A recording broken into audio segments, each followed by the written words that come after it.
bodily requirement and everything alone. That's all he looks at. He's in the mode of ignorance, tamasika guna. You see, this is what is the meaning of equality. When you talk of equality, today there's a lot of talk about equality, gender equality, wealth distribution equally, and an economy that's based on wealth distribution equally. And then it's spoken about many other types of equalities. But as long as you're ruled by the modes of material nature, and especially as long as you're ruled by Rajogun and Tamogun, which is what most people are ruled by in this world, it is very difficult for you to look at equality, understand equality. Because you will think equality can be brought about by a physical equalness or physical possession of equal wealth, or everybody trying to look the same, which is impossible. Because you should never try to make material situation equal. It is not. Material situation is never equal. Material situation is unequal because of the karma of people. Each one's karma is different, and therefore he comes in different shape and sizes, both in his subtle body and in his gross body. But as spirit soul, all are equal. But if you don't see spirit soul and you see only body, it's very difficult for you to work out equality. If you think everybody is the body, then how will you bring equalness in everybody? Somebody is tall, somebody is short, somebody is dark, somebody is fair, somebody is intelligent, somebody is dumb. Somebody has got one type of skill, somebody is unskilled. Somebody is male, other one is female, somebody is African, somebody is this nationality, that nationality. How will you bring equality? It's impossible to bring equality. So material world is struggling with this thing called equality. And they artificially bring equality invariably. Some people, even amongst the equal people, say communist regime. I remember those days when I was joining the movement in Russia, there was, I joined even before that. In Russia, there was this big thing called Perestroika and Glasnost and all these things going on. And there was a breakdown of the communist regime. And at that time, the whole things happening inside the working class people against the, ruling class. And they said that, no, there is no, they said that, and I remember a devotee telling me that all men are equal in Russia, but some are more equal than others. He explained to me. Actually, in Russia, the philosophy is everybody is equal, but some are more equal than others. Do you understand? I said, yeah, I understand. In other words, it doesn't work out. The philosophy doesn't work out. Because invariably, the people are feeling those who are ruling us are having a better time than us. So, equality on the basis of material life and material physical differences and mental differences and other differences, karma differences, more than anything which people don't see, is impossible to achieve. So in his talk with Professor Kotovsky, when Prabhupada went to Moscow on his first visit, he explained that we are also communists. And obviously Professor Kotovsky was very happy to hear this. And he said, how is that? He said, we are spiritual communists. We practice spiritual communism. Prabhupada presented Bhagavad Gita according to time, place, and circumstance to him. And he said that we believe in equality. Everybody is equal as spiritual soul. And he quoted the shloka, Pandita Samadarshina. We see everybody equal. Samadarshana. It is already mentioned in Bhagavad Gita. He was very surprised. Equality mentioned in your, they say, of course it's mentioned. And what equality? Not only human beings, he said even animals are equal. Then he became a little confused, obviously. But even animals are equal. He said. So he said, and quoted that shloka, and he said, Suni chaive swapake cha pandita samadarshana. Brahmane gavihastini. That seeing an exalted Brahmana, seeing a cow, seeing an elephant, and seeing a Chandala, and seeing a dog eater, Chandala, and all sorts of these things, a person who has got equal vision, sees all of them equally because he sees the spirit soul and the super soul in all their bodies. He doesn't see the body. He says such a person who is Samadarshana is an educated, cultured person.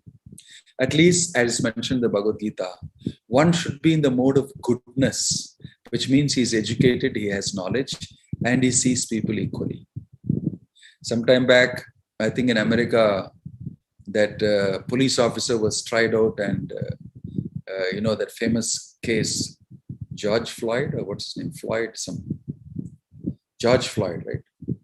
I think Ramesh ji will know, Dr. Ramesh ji will know. George Floyd, right? If I remember right. And there's a policeman called Derek Chauvin who was tried out and he was proven to be guilty. Yes, if I'm right. George Floyd. Okay. So my knowledge is not bad. So he because I keep speaking to our youth, they can tell me all these things. Derek Chauvin was tried out and he was proven guilty. He is known to be a person who has exercised an unequal amount of pressure on somebody who's black-bodied. Then they had this big movement called Black Lives Matter. It was known to be one of the biggest racist, anti-racist movement. And then our previous president in America made some racist comments, and people have become very careful about making racist comments even by mistake. And maybe one of them is in this lecture. Most probably they'll interpret something that I'm saying in a racist way, because people are so highly sensitive to racist this thing, that Black Lives Matter. And it is definitely something very important. The history shows that people have been treated like that. There have always been two levels of treatment. In colonization in India also, you see how nice, simple, cultured people living off the farm and having a little Brahminical culture and looking after a nice varna was completely destroyed.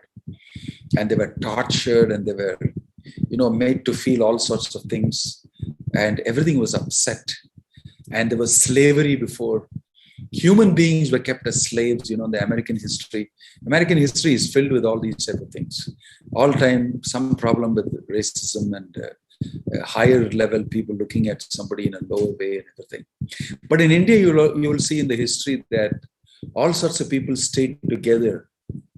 And even though by karma, they know that they don't have a very great merit, and they are maybe mediocre or less than mediocre. But the meritocratic people, that means who had good karma, would never treat the mediocrity people in a wrong way.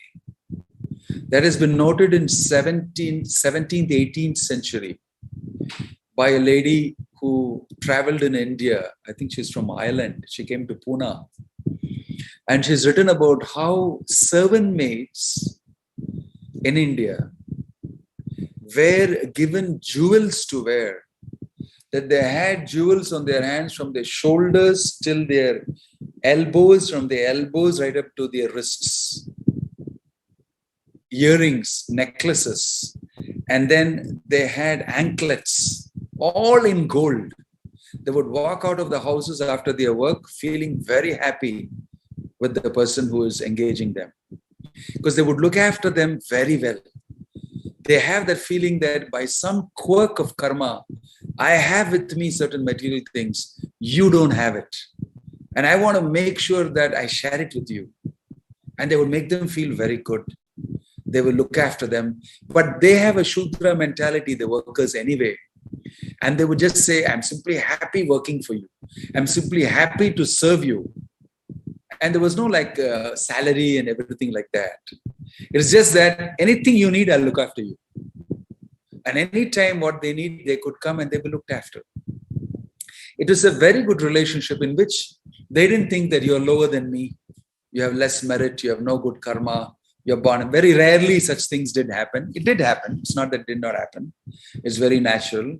But they were looked after, and generally speaking, there was a lot of effort put to make sure that some sort of an equality was there, because the Brahminical class of people were educated and they knew there's no difference actually. So you will see in history in India, equality on a very good platform, not just rough physical social equality, but actually treatment from within the heart in an equal way, not only physically. And they didn't demand that physically so much also. But over a period of time, all this divide and rule policy with the Britishers and everything, they created a completely different system. And the economy is based on feeling the difference. Only if you feel the difference, there'll be competition. And only if there is competition, this economy will work. So there has to be passion, Rajoguna. There has to be differentiation. The rich, the poor has to be there. The economy makes the richer richer and the poorer poorer. It's also so funny setup. It's all because of Rajogun. It's a Rajogun economy. But in a Satvika Gun economy, you will at least find that people can see each other equally and they will try to help the people. In a Tamasika Gun economy, nobody sees anything, any difference. And they see only one thing. Like nowadays, work is worship. Work is everything. Karma Bhumi. And everybody works. Without work, I cannot be there. And everybody works, gets the fruit of the work, and then enjoys their senses. They get drunk. They'll do all sorts of things with the money, which is simply based on bodily gratification alone. This is actually Shudra. Work is everything. I have to get a job. I have to get a job. And even the best of Brahminical born people also, they get a job and excel in the job so much, and they are actually underemployed. For their Brahminical status, they could be employed in a much better way. Their brains could be used in a much better way. The Brahmins were never asked to work.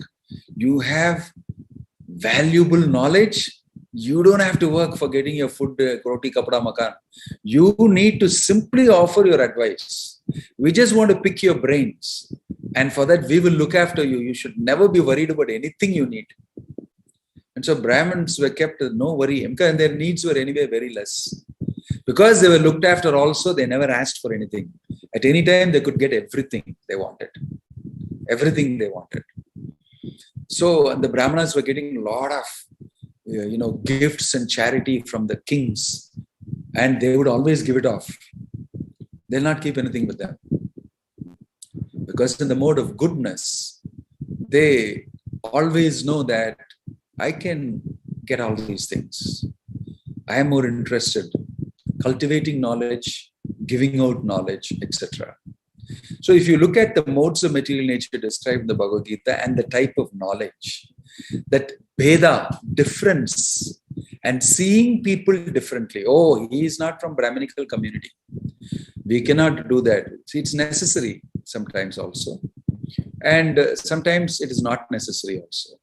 When you do a marriage ceremony, then a person from a higher caste will not marry somebody from a lower caste. And there are different types of things that people will have to look into. Differences and all that. So this is Rajogun. And in the material, mostly the knowledge is based on Rajogun and Tamogun knowledge. Some amount of knowledge that is based on the mode of goodness is there in Shastric study, in some very scholarly people who study these things and understand and are a little peaceful and sattvic. They're not competition-oriented, money-oriented, fruitful-oriented. They're just happy with the knowledge they get about things and the way the things work and about God and everything. They're very happy about it. And they're peaceful, satisfied, right? So you have a very small band of that class of people in Kali Yuga, extremely small. And the bulk of them are Rajogun. Bulk of them are passionate, fruitive, working to get results and all that. What I'm speaking is totally anathema to the modern world.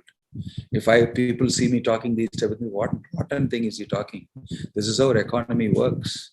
We need to have competition. We need to have people vie for each other and then compete, and then the economy will improve, and then there will be greater GDP and so many things together. I don't know the intricate details. I'm not an economist, but I know that foundationally some things are wrong when you look at it that way. So looking at the world in a passionate way, in Rajoguna way, is mostly the characteristic of people who are very materialistic. And looking at the world in a equality way means everybody is a spirit soul. Somehow, by their little past karma, they are stuck in different bodies and different situations. Some are high, some are low. Even the animals, the birds, the plants, everything are actually spirit souls. But somehow, by their activities, they are stuck in different roles, in different shapes and sizes. But they are all actually equal. They are all children of God, right? Mamaivamsa jivaloke jivabhuta sanatana. Krishna describes that. Mamaiva amsha. They're all my part and parcels. This outlook will come only if you're in a sattvika guna, or at least if you practice that sattvika guna. Practicing that sattvika guna means actually associating with persons who are spiritually oriented, and their habits and their discipline and everything will actually give us a taste of sattva guna, will give us a taste of that sattva guna, and we can experience it, and we know that it is good. It's good. We like to be in that. Getting up early in the morning, coming for Mangalarati and spending time chanting and watching the sunrise, taking a walk, reading in the early hours of the morning, Bhagavad Gita, the Bhagavat, and exchanging spiritual subject matter. And then as the sun rises and everything, you do your daily activities. And then you don't exert yourself too much unnecessarily for extra wealth, name, fame, recognition, etc. We live a peaceful life because yadricha labha santushta hai. A goodness person is happy with whatever he gets by God's arrangement. He has learned to be satisfied. A person in the mode of goodness is simply satisfied with whatever he gets.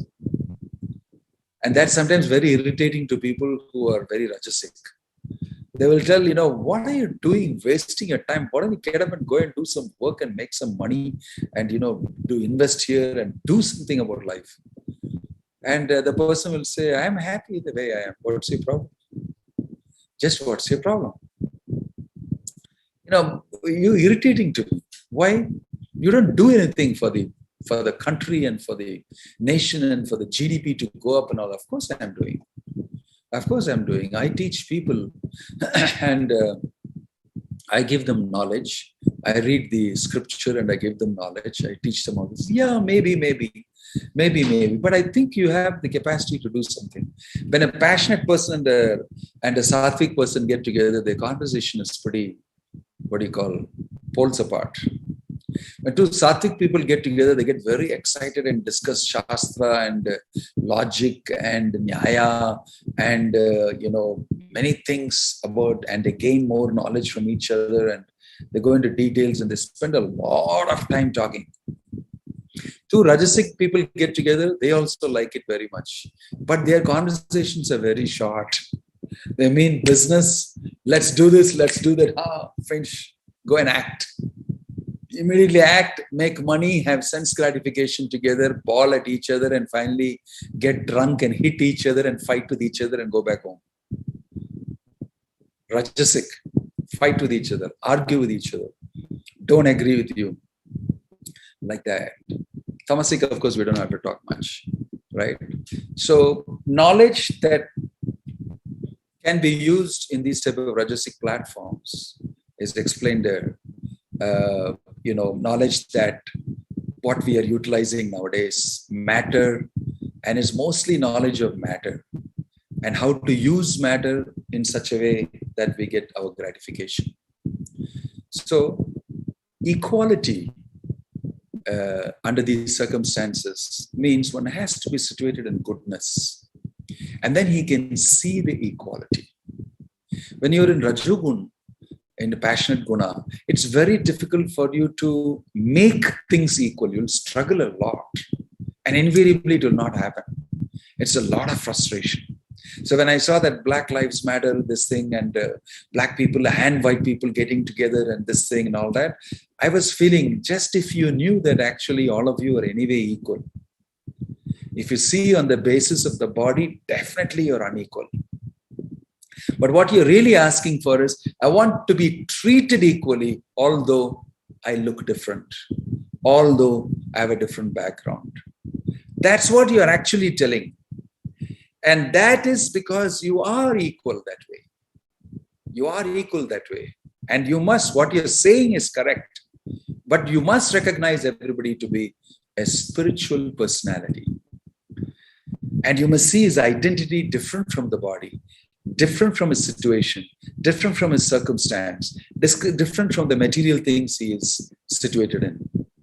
Then you can distinctly see. For that, you must know, I am not the body. I am not the mind. I am not the intelligence. I am spirit soul. And you are spirit soul. He is spirit soul. The dog is a spirit soul. The cat is a spirit soul. Then your whole viewpoint changes.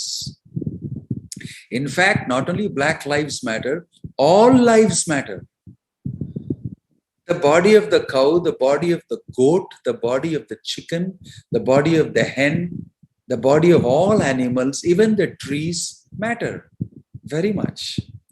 There is an interconnectedness between all living forms. You'll be very amazed if you study nature more and more deeply, how it's live, breathing, throbbing, connecting. I was very amazed to hear recently from a botanist and some sort of a forest dweller and worker, that all trees are connected underground. They call it mycorrhizal connection or something.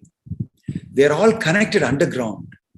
And I was very amazed. He said, do you know that they look separate on the top, but underneath, every one of them is connected and everyone helps each other. Protein molecules are carried and all sorts of things are carried from one to the other. And when baby plants are growing up, the parents are helping and neighbors are being helped. Everybody is holding hands underneath. All the trees are connected. All of them in the big forest, everyone is connected. I was feeling so happy hearing this. Mycorrhizal connections they have.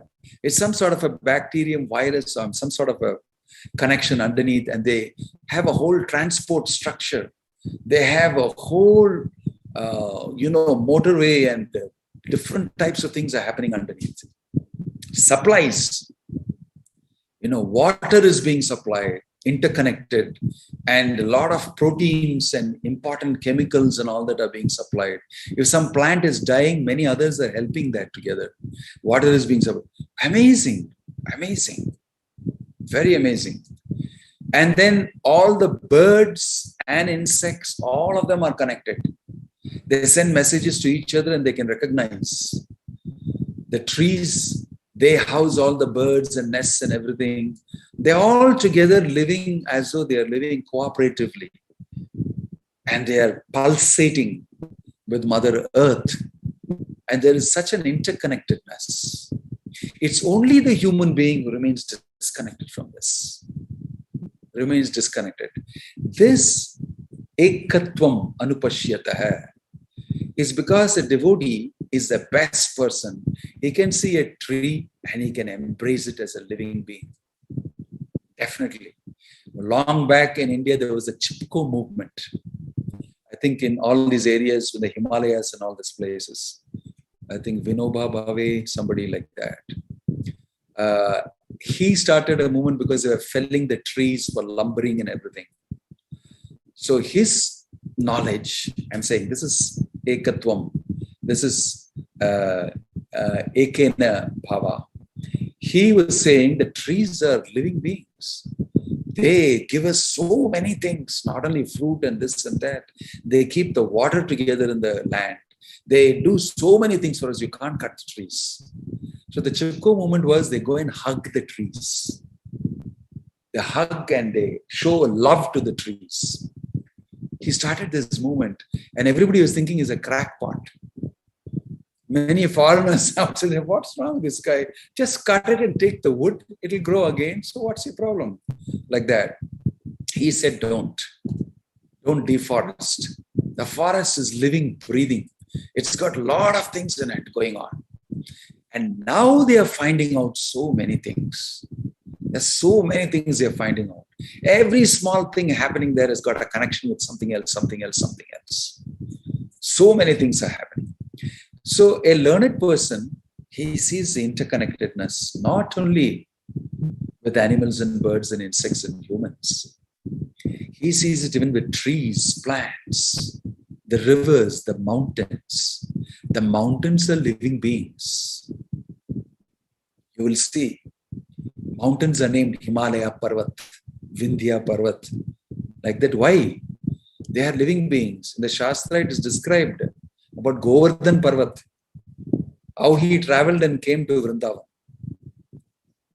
Right? And Prabhupada describes in the Bhagavatam that mountains had wings and they would fly from one planet to the other. This is amazing. They'll say, wow, I've heard of fairy tales, but this is a little too much. But actually, it's true. It's true. They're living beings, the mountains. They're personalities. Rivers are personalities. Can you imagine? Trees are personalities. The earth is a personality. Who is not a person? Who is not a person? It's only when you're not spiritually oriented, you see everything as matter. So, Bhagavad Gita is teaching us to be personal, to be oriented towards understanding interconnectedness, to see life forms, soul present everywhere. The soul is called Sarvagata. This is the meaning of knowledge in the mode of goodness. When you read Bhagavad Gita, you will at least get knowledge in the mode of goodness, whereas actually it is transcendental knowledge.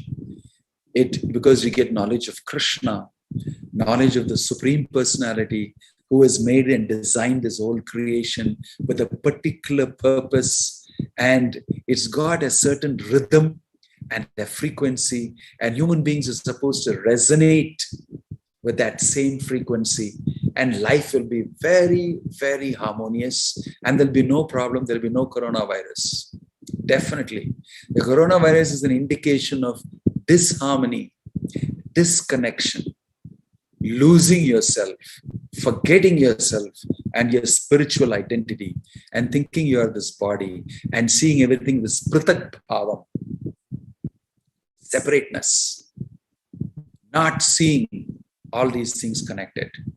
So the punishment is you get suffering in the form of, these type of pandemics, and people are attacked. Why? Material nature, a small virus, is attacking the whole human society. It's very powerful. Sometimes I hear the doctors now getting together and say, what is God doing? People are dying. So many people are dying. What is God doing? It's we who are doing everything. We are caregivers. We are the doctors. We are in the forefront. We are saving people. But unfortunately, people are not being saved. Although you're trying to save, still people are dying. True, you're saving a lot of people, no doubt about it. And our healthcare workers are doing a great job. There's no doubt. But a philosophical understanding, the truth is something else is also happening. We have to factor that in, no doubt. We have a lot of doctors, devotees who are also in the forefront, helping and sacrificing them. Some of them are here also. So it's not that somebody is not doing a wonderful sacrifice, a great activity. But everybody should think, but why is it happening in spite of that? There is some other force. There is some other reaction to some other action that we have done. Are we getting punished? Are we actually being held responsible for certain actions that we are doing? So this type of thinking is the beginning stage. When you get a rap on the wrist, then you have to think about, why am I getting hit? Why am I getting punished? Right? So, and we have to think, human beings definitely have to be in the mode of goodness. Then only they can see things as they are. Tatra sattvam nirmalatvat prakashakam anamayam sukha sanghena badnati jnana sanghena chanaka. So, putting ourselves in the goodness platform, we can strive. Krishna is saying in Bhagavad Gita, by practice and discipline, one can be in goodness platform. Some people find it very difficult, but by associating with people and by being disciplined in certain ways, like our devotees, they all get up in the morning early by 4 o'clock, 4:15, they come for Mangalarati in the morning. and they all chant the names of Krishna and everything. And then they are chanting japa together. And the whole morning they are completely engaged in hearing about Bhagavad Gita and the Bhagavat and doing some seva for the Lord's Murtis, Archa Vigraha. And they keep completely busy the whole morning, 6 hours from 4 o'clock onwards to 9:30, 10 o'clock, they're busy. It's a total sadhana time, 6 hours. And they take a little bit rest and relax a little bit, and then they do their daily course. So they feel that I feel very nice. I feel I've accomplished something. I feel this is very good for me and my life and my system because I put myself in Sattva Guna. Right? And I enjoy that. I enjoy that very much. So a little practice and a little discipline. Reading Bhagavad Gita every day, chanting Krishna's names every day, waking up early in the morning, keeping clean, taking a bath, wearing fresh clothes, eating food that is freshly cooked and offered to Krishna. All these things give a freshness in life, a sattvic guna mode that makes you feel good. It's good living. It's good living. Even if you live in a very palatial house, and even if you live in very good building, very clean, nicely kept, you could be completely tamasic and rajasic inside. And you may not be really able to enjoy the place. But somebody living in the forest, in a nice thatched hut, can have a very rich experience, much better than you may be having. Habitats are also classified according to the gunas. Forest living is considered to be in the mode of goodness. In thatch shed, bamboo shed, next to the river, with the cow dung spread over the floor and the wall, doing your yajna and everything. Very clean, very sattvic. Living in the city is rajasic. In this concrete buildings, brick and stone buildings, with electricity, power, light shining on you, it's supposed to be rajasic. Then, of course, living in the brothel and living in the bar and living in the lousy place, sometimes fighting with each other, getting drunk and having all sorts of gratification, that is tamasic living. We don't even have to talk about that. So, although you may live in a palatial place, your lifestyle will actually matter a lot. So people should be taught to live at least in the mode of goodness. Then that type of knowledge will come and that type of vision will come. They will see everybody equally.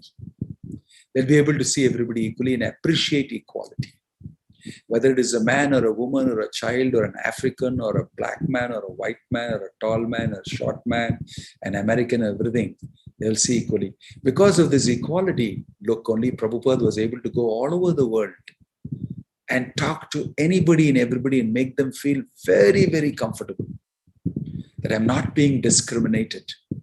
I am being seen by this holy man as a worthy individual, as a spirit soul, as a part and parcel of Krishna. Very, very valuable. He gave great value to everybody by telling them you're a spirit soul, part and parcel of Krishna. You are not a black man, you're not a white man, you're not American, you're not Indian, you're not African. You belong to Krishna, Mamaivamsa Jivaloke Jivabhuta Sanatana, the absolute truth. You're part and parcel of that absolute truth. Why do you struggle in the relativity and thinking of all these differences? Right?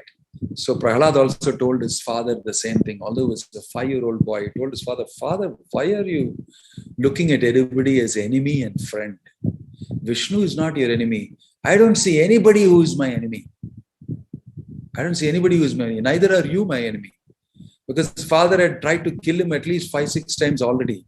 And he's telling this to his father, I can't see you as enemy at all. But you are seeing me as enemy. And you're seeing Vishnu as enemy. This is because of this passionate guna. But Prahlad was transcendental. He was not able to see anybody as his enemy. Wherever he was thrown, he was only able to see Krishna and everybody connected with Krishna. Therefore, nothing happened to him. Nothing happened to him. So there is transcendence, there is goodness, there is Rajogun, and there is the lowest Tamogun. Right? Nobody can escape these gunas in this material world. So, but we can do one thing as far as possible, try to discipline ourselves and be in Satvika Guna. Very good for our spiritual life, right? So throughout the Bhagavatam, you will see this great stories of people who are in the gunas, people who are transcendental to the gunas, and how they interact with each other, and how there is problem, or sometimes those who are in Rajoguna fighting with each other, all sorts of combinations of people. And the lesson repeatedly told that if you become a devotee of the Lord, you can get rid of these type of worldviews, and you'll be peacefully situated in an equality vision based on spirituality, based on seeing everybody as spiritual beings.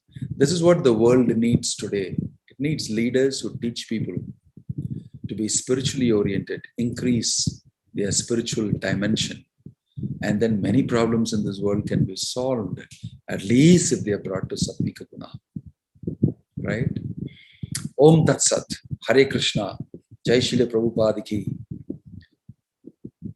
Has anybody got a question that we'll be happy to answer for you? You can put it up in the chat. Devaki Sumukhi.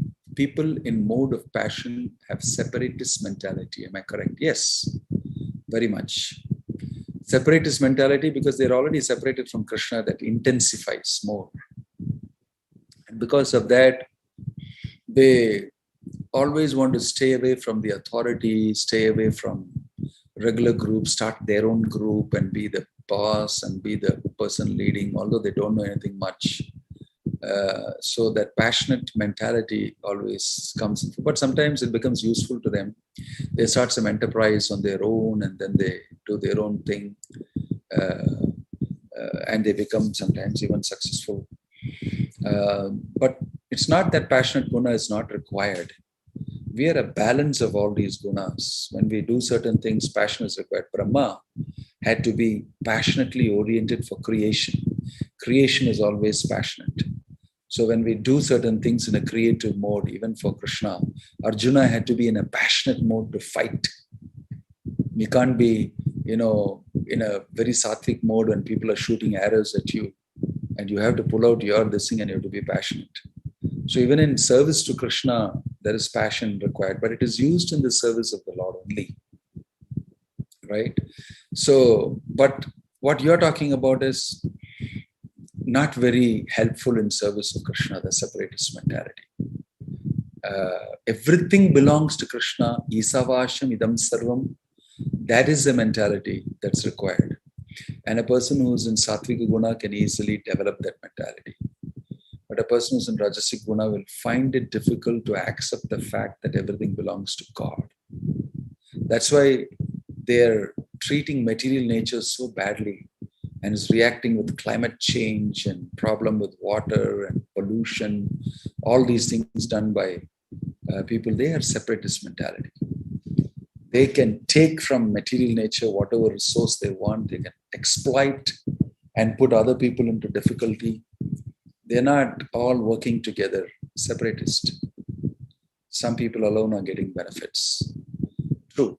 Thank you for the comment, Devaki Sumukhi. Pooja Kumari. As we are always surrounded by people in mode of passion, sometimes we also get influenced by them. How to consistently keep ourselves in mode of goodness? Good question, Pooja Kumari. Yes, we are, going to work, and most people are in that mode. But what happens to a devotee is he's immediately able to see this person is in mode of passion. And I don't want to be like that. So he keeps a distance. It doesn't get too emotionally involved. He handles it with due caution. That strength to do that will come if you're practicing sadhana, and if you're involved in chanting Hare Krishna, reading Bhagavad Gita, associating with devotees, and constantly knowledge acquisition is happening, and you're moving that in your head and saying, well, that's a wonderful concept. That idea of modes and how we see people and our world views are decided by the modes influencing us. And if I can remain in Satvika Guna by a little bit of exercise, that'll be when. So these type of thoughts will be inside you. And when you see a Rajasic person, you can see this fellow is suffering from Rajas. And the moment you make that out, you can also see your association with him can be cautious. So intelligent people associate cautiously. Association means various levels. See, just because you see somebody in the bus stand or in the, in your company's bus stand, you see him, or you sit together in the bus and talk a little bit. One stop, two stop, and you get, oh, thank you very much. You don't like associate too much. You just superficially say, where are you from? I'm from. Oh, is it so? Like that, like that, like that. As you become more and more closer, then you really start associating. You start saying personal things to the person. He says personal things. You invite him home and you hear more from him, or she invites you and you go there, and then slowly you become very deeply related. That's when the gunas will start affecting you, because what one says will affect the other because of association. But if you're keeping a little distance and not getting too close, then you can avoid that association. But you get close to people who are in goodness, who are in devotees, and they're practicing, I don't mind. I reveal myself to them and they reveal to me. And I like the association because the person is sattvic moded. He's practicing sadhana, and I like that association better than somebody else who may be my good friend but doesn't believe in my practices and all that. So we keep a little distance. So you associate with caution. Don't sell yourself too much. You know the story, the Panchatantra story of the crocodile and the monkey? I think most of you know that. It's a very popular story. Crocodile and monkey were good friends. And the monkey would jump down from the tree and jump out of the crocodile, and they'll go for a ride. He will take him for a fast, swift ride. And then he'll come back and they'll talk together, a lot of things, everything. The crocodile's wife, she crocodile, was a deadly lady. She was wondering, my husband is becoming too attached to that monkey friend. Right? There is danger, because in the future, I see that he will become a hindrance to me and my relationship with my husband, and he may break it in between. I see him as a potential threat. So she made a plan. She said that I've got some problem. I've got a heart problem. Consulted the doctor, and he said that I should eat monkey flesh. Monkey's heart is required. Monkey's heart is required. So he said, why don't you bring your friend and I would like to eat his heart? And the crocodile said, what? He said, am I not your wife? Can't you do this? Specifically that type of monkey, that disease. Either you go with the monkey or I die. If you don't give me his heart, I actually made it a whole drama like that, and then he was forced to. See, she told him also how to trick him and get him. Right? So he tricked the monkey. He brought the monkey behind him, as usual, giving a ride. Then as he approached the middle of the stream, he said, actually, the thing is like this. My wife said like this, and I'm taking you to my wife because she wants your heart, and this is not that. He said, the monkey immediately said, oh gosh, why did you not tell me? This is the type of service I like to do for you. You're my good friend. What is wrong in giving my heart to you so that your wife lives? Give me immediately back. I left my heart in the tree. I got to get it back right now. Right? Please take me. So the crocodile turned around and quickly went there. And the monkey jumped on top of the tree and said, I'm sorry, my heart is not meant for you. My friendship I can give you, but my heart can't give you. It very smartly tricked them. So sometimes this is cited. How you take association of people. Don't give your heart. Give your heart to a devotee. Give your heart to Krishna. But to people who are materialistic and passionate and all that, don't give your heart. But keep some good relation. That's okay for regular stuff. They're all spirit souls after all. And they're nice people. But since we are in a sadhana process, we are not very liberated and great, so I have to take caution. Okay? I hope that helps you, Puja Kumari. Arpana to to everyone, Hare Krishna Maharaj, as a doctor, we feel very helpless at this point in hospital. When we know we are not controller, what we can really do to help others, apart from doing our daily duty.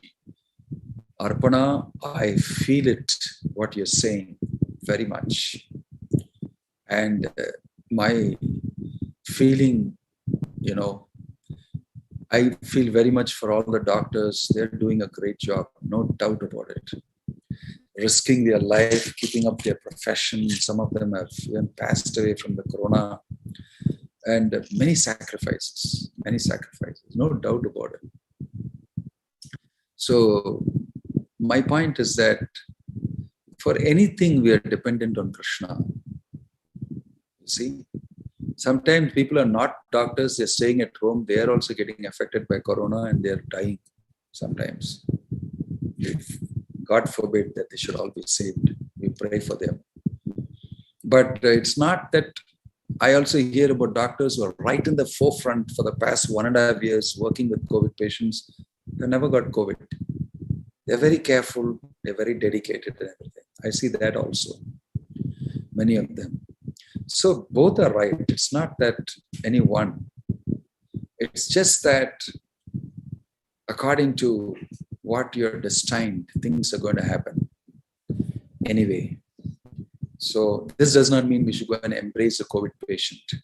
No, this means you should do the necessary precaution and look after yourself. You may be a doctor who needs to keep up with this profession and go there, pray to Krishna, and do what is required to the best of your extent. But use a little intelligence also and be cautious. You're right about certain things. Don't, overshoot the boundary. That's the only thing I can afford to say now, because everything depends on Krishna. Everything depends on the Supreme Lord's power. He's a sanctioner. He's situated a super soul in everybody's heart. This we believe. Recently, one of our very, very senior, very lovable devotees in our world headquarters left his body out of COVID. He was 70 plus years old and his lungs couldn't take it. And they got very badly damaged and he passed away. The whole worldwide community got affected by it. But we all accepted it. That, okay, it was time for him to go back. Krishna called him back. Right? And that is the right way to take it. Because he did no harm to anybody. He was serving the Lord and very lovable and very nice to people. And that's it. He got COVID and he passed away. Somebody can raise a point saying that, oh, your devotee also got COVID. Anyway, what does it matter? Devotees also die. They leave their body, but they go back to Krishna. They don't take any more bodies. Right? Mostly they all go back to Krishna. But everybody dies, including devotees. That's not a big thing. And if there is some reason, it may be COVID, it may be a heart attack, it may be an accident, it may be anything. That does not matter. That's only an external reason. But the fact is, where is his destination after death? Everybody dies. So some will die in this way, some will die in that way. But who comes and receives him? Do the Yamadutas come and receive the person? Or the Lord sends Vishnudutas to receive that person? When Ajamila passed away, the first time Yamadutas came, he chanted the name of Narayana. Vishnudutas came and stopped the Yamadutas from taking and said, no, this man has chanted Narayana, the name of the Lord, all his sins are finished. It's a beautiful story in the Bhagavatam. And they said, what? They said, no, that was a big dialogue. And then Ajamila at that moment saw this whole spectacle of both of them arguing and everything. And then finally he was told that you got a second life, extra time for you. Yamadutas can't take you. So he went to Haridwar and he completely dedicated himself to chanting the name of the Lord. And he was fully, humbly oriented that he was saved like this from going to Yamaloka and getting punished and taking so many births more by simply the mercy of him chanting the holy name of the Lord's mercy. And then he was ready to go. The same Vishnu Dutas came in a big Vaikunta Airlines and took him and went. So who receives you when you die? How you died is different thing. How you died is just a material account. Even Krishna passed away from his body by the arrow shot by a hunter. What does it mean? Does it mean that Krishna is less powerful? No, it is a Leela. Similarly, I am not this body. How I leave this body, whether I got typhoid or cholera or I got COVID or I got this or a heart attack, what does it matter? I am not dying. I'm only exiting the body in a particular way. There has to be some reason to leave the body, right? So that doesn't really matter. So we should understand these facts from Bhagavad Gita very nicely and become sober and chant Krishna's name, whatever is Krishna's desire. Let that happen. A devotee is perfectly equibalanced, equipoised. Whatever is the Lord's desire, let it happen. That's the way to look at it in these type of situations and circumstances. And the more we read Bhagavad Gita and the more we keep in touch with the Lord and His instructions, the better it will be for us. At this point of time, for the question that you've asked, this is the best I could tell you. Okay. Okay, Aparna. I know it's a challenging period, and I hope that Krishna protects you. We all offer our prayers for your protection. Navadvip Academy, YouTube, Hare Krishna Maharaj, my question is there any levels of goodness? How to understand mode of goodness for spiritual growth? Please help me to understand this. What is that?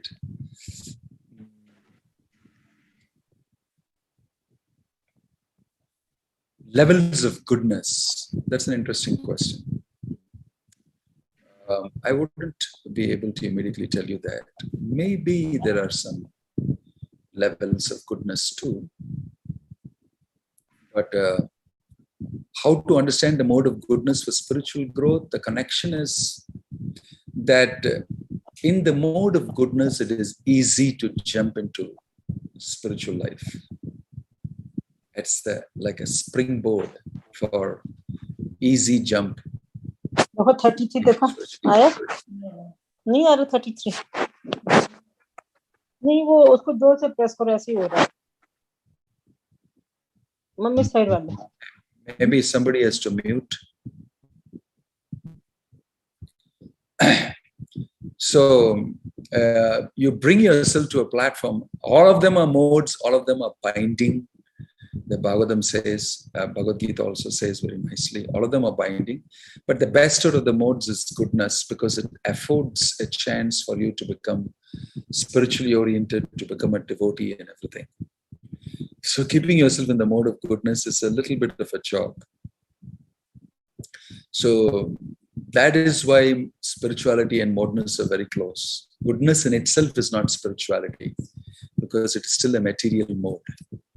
It's still a material mode, but it's very conducive for spiritual life. That's the way to look at it, right? It is, you may be in goodness, but that alone is not enough for you to get liberated. You have to, in the mode of goodness, practice spiritual life under the instruction of devotees, under the instruction of Krishna and Bhagavad Gita, under the instruction of Guru, and be jumping out of the goodness platform into the spiritual platform, into the transcendental platform. So when we perform devotional service, we're actually doing a transcendental activity. In the goodness platform, it is easier to perform transcendental activity. In the passionate platform, you will struggle a lot. In the tamasic platform, it becomes even more difficult to do anything spiritually oriented. That's why the sadhana and the discipline brings you to the platform of goodness, and from there you can act.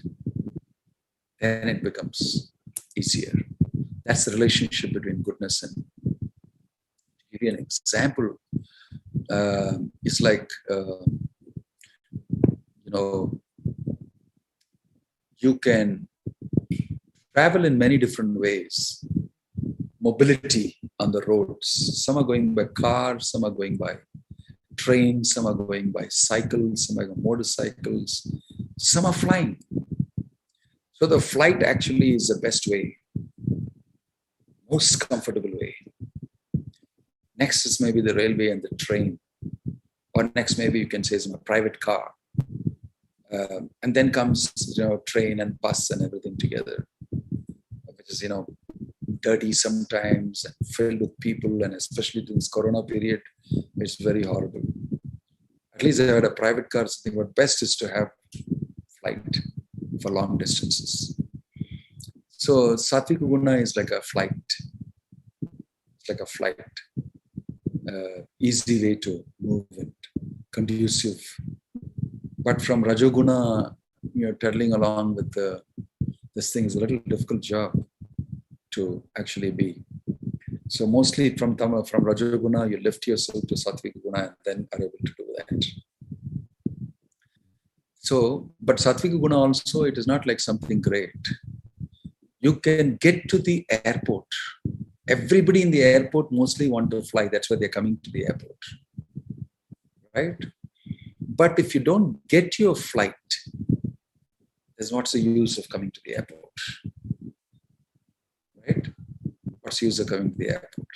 I'm now switching it another way. The getting flight means actually getting off into the spiritual platform.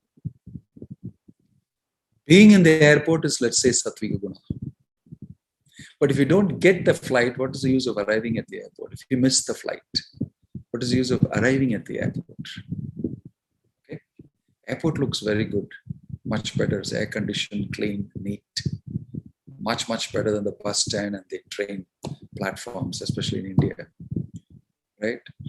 So you can say the airport is Satvika Guna, the railway track and the bus track are Rajoguna, and maybe something else is even worse.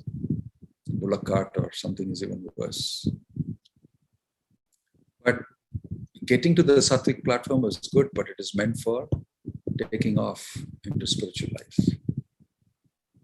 If you don't, then what's the big deal being in Sattva? That's a question that will be asked of you. Maharaj, next session in 3 minutes, Maharaj. Oh, really? Sorry, you're telling me so late. Everyone has all 3 gunas to a certain extent. One is Sattvic mode as a great proposition of Sattvic and very little of the other 2 gunas, I think. No, this combination is in various ways. Generally speaking, a Brahmana is predominantly in Sattvic guna. A Kshatriya is predominantly in passionate guna.